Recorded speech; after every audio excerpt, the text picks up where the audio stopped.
Banywanyi ba We Talk Business aho muri hose aho muherereye bari mu bihugu bitandukanye, abari muri za Australia turabona mu dukurikirana cane, abari muri za Canada, abari mu Rwanda, abari muri Amerika, mwese turabaramukije mugire ibihe vyiza kandi turabashimira cane gose ingene mudukurikirana. Voilà. Turi kuri We Talk Business, ni kuri kaminuza kwa kundi nyene hano iwacu tuba turiko turayaga ibintu vyunguka, tukungura mu mutwe, tukungura mu vyo dukora, tukungura ivyiyumviro kugira turabe ko twobishira mu ngiro bikaduha amafaranga. Donc uyu munsi muri kumwe na Shadow nkuko bisanzwe, katari gake mwamaze kumenyera. We Talk Business turi kumwe na societe Meta Vision aho dukora ibitari bike bitandukanye. Uyu munsi tugiye kuyaga kuri business abantu batari bake bagiye barambaza, this is business is scam or no? Don't know, but reka twiserangure turabe ivyayo mbega yitwa gute,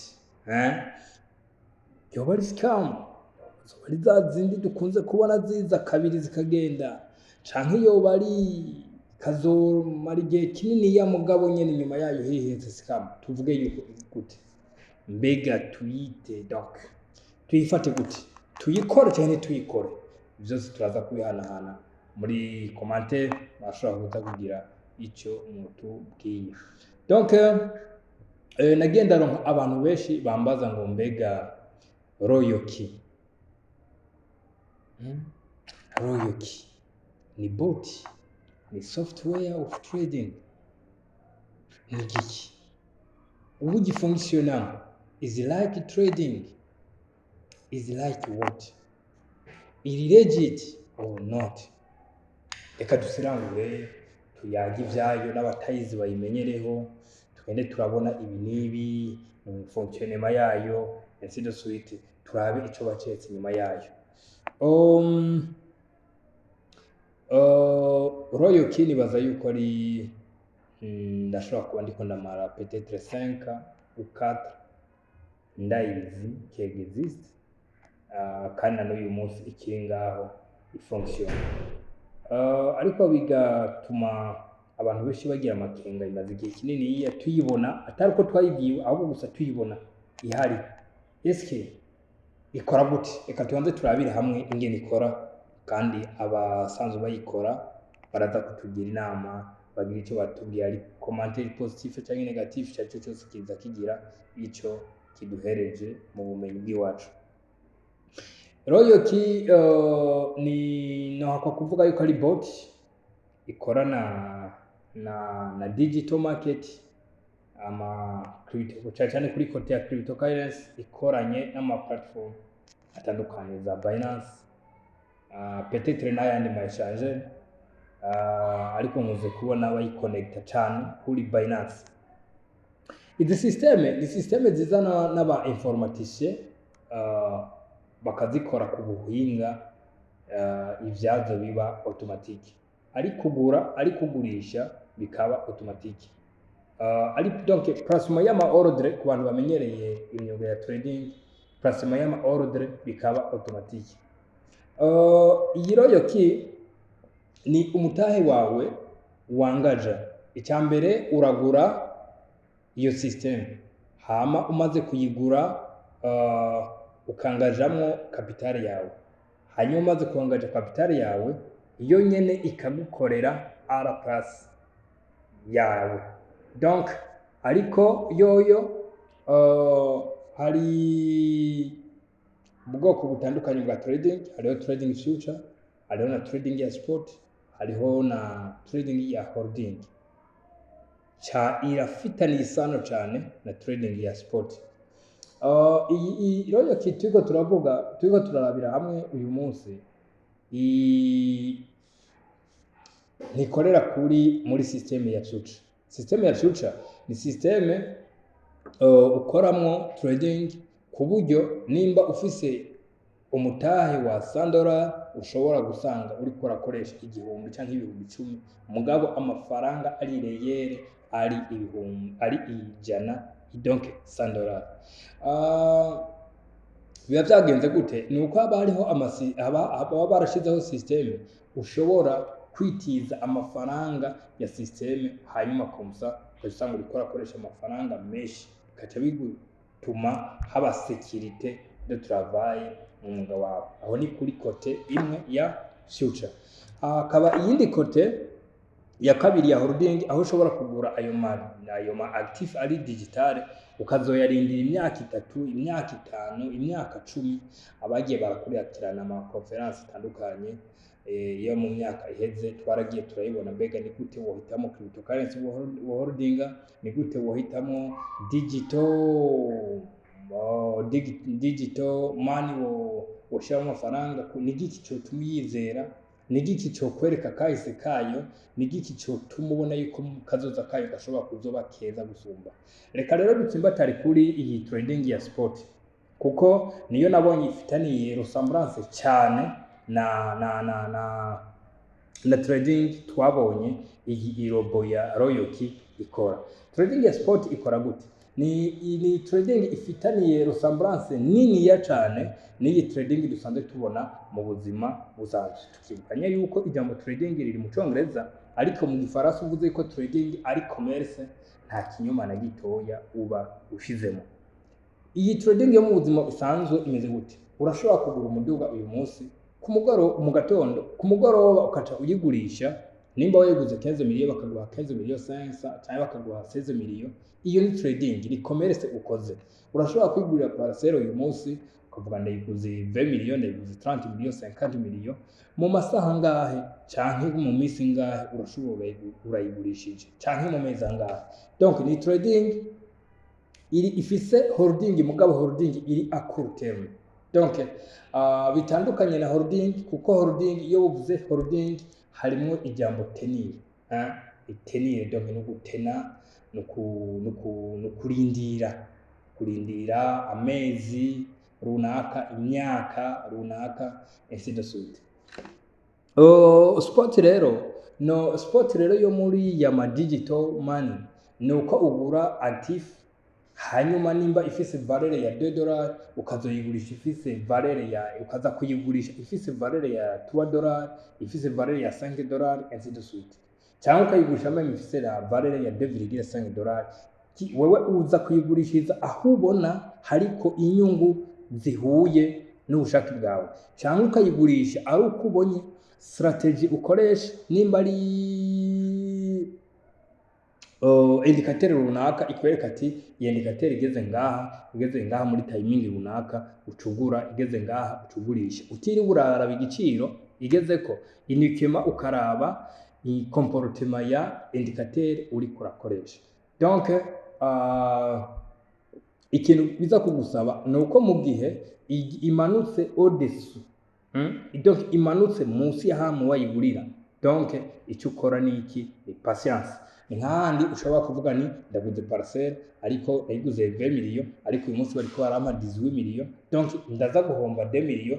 Pour cela kugira simpombe il faut que je sois patient, ndindire nimba ari amezi nimba ari iki cyangwa ndindire umukiriya peut-être bivana n'ubushake ariko arayishaka ko canke n'ingene yashimye aho hantu.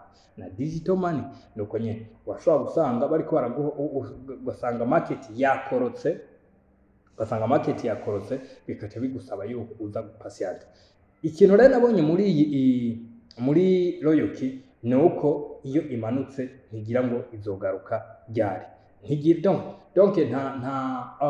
muri trading hari ibintu bibiri, hariho icyo bita take profit, no kuvuga ni limite de profit yawe.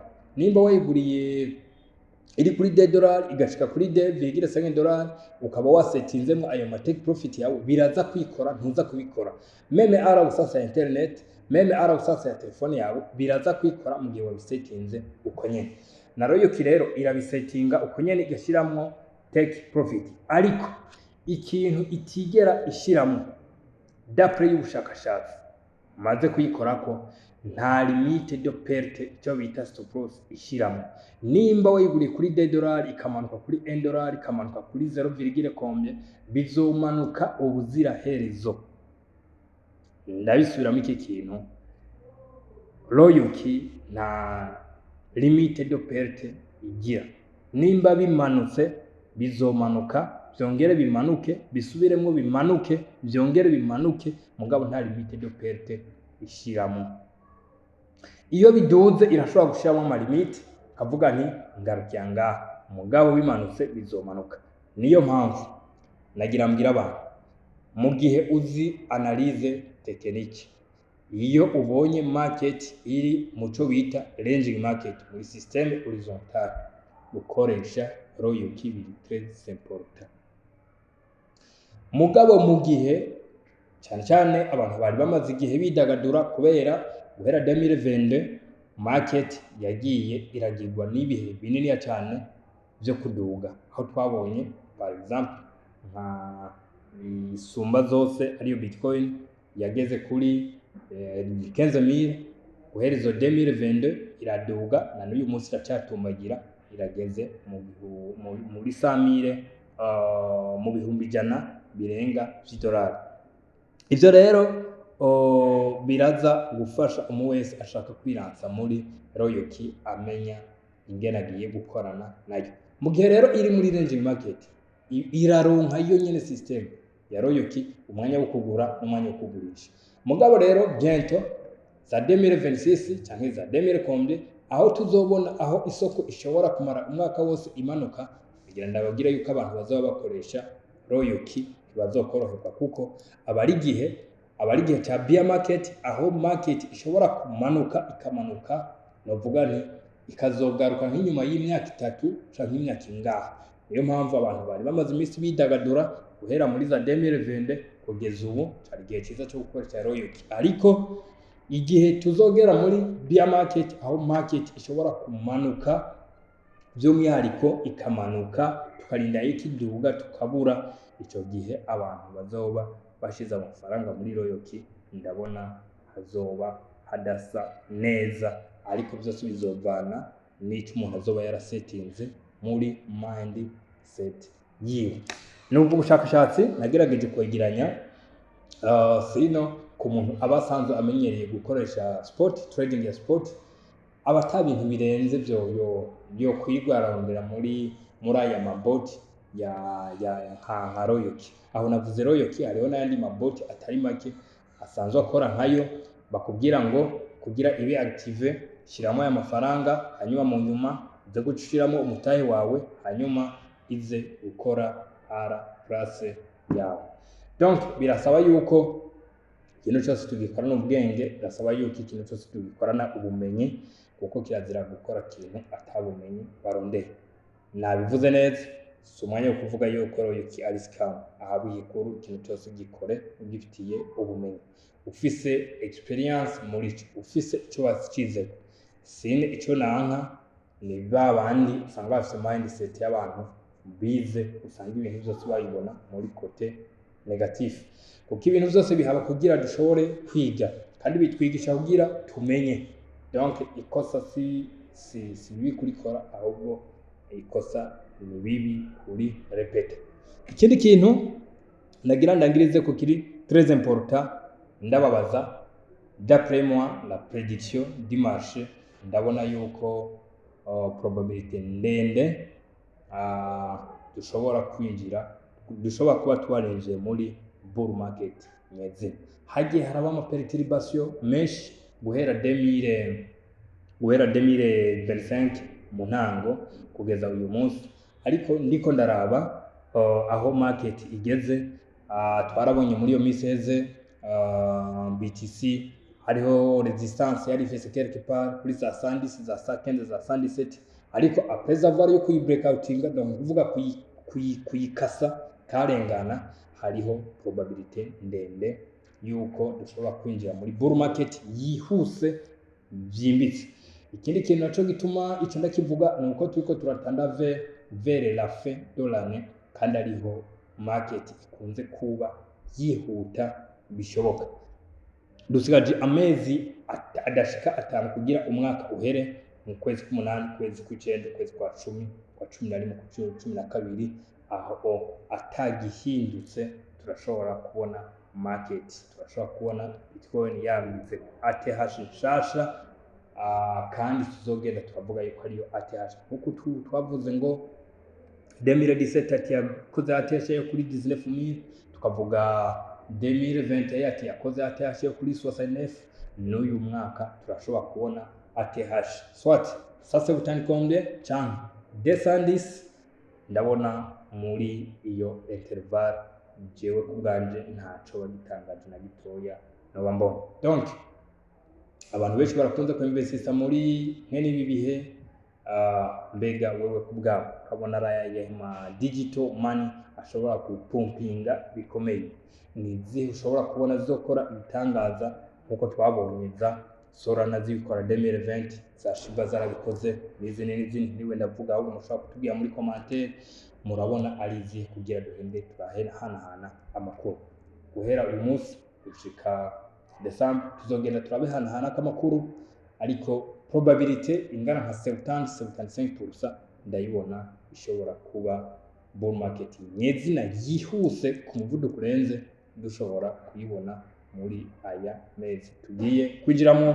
N'aya makuru y'ibintu bibiri nari bafitiye business ya Royal Key kubagiye barambaza biriya na biriya, nibaza ko ari umwanya mwiza wo kuyikurikirana mu kumva ico nagerageje kuyigira ku bushakashatsi. Maze igihe bambaza mbega bull market yareze cyangwa iki n'iki, ubwo nibwo ubushakashatsi mwidezi wanje zidakuraho iz'abandi zidakuraho izanyu. Ndazi yuko mufise kamakuru asumba yo fise, nuko gusamba ndose akanya kugira dushobore kupartager. Ndabashimire video muyihanahane kugira amakuru ashobora kugira kure. Turashimishwa nuko tuko turabona batari bakuba dukurikirana mbere bakatubwira yuko byo bavyiza duhojeje ko yuko ibiganiro tuko turacisha biriko biraba himbara. Iyo mpamvu tutazigera ducika intege canke ngo dumpengeshanye kubaha bishasha, kuko nta kindi turarako nta kindi twirirwa katari kubaronderera amakuru. Ciao ciao, umunsi mwiza n'ibihe vyiza.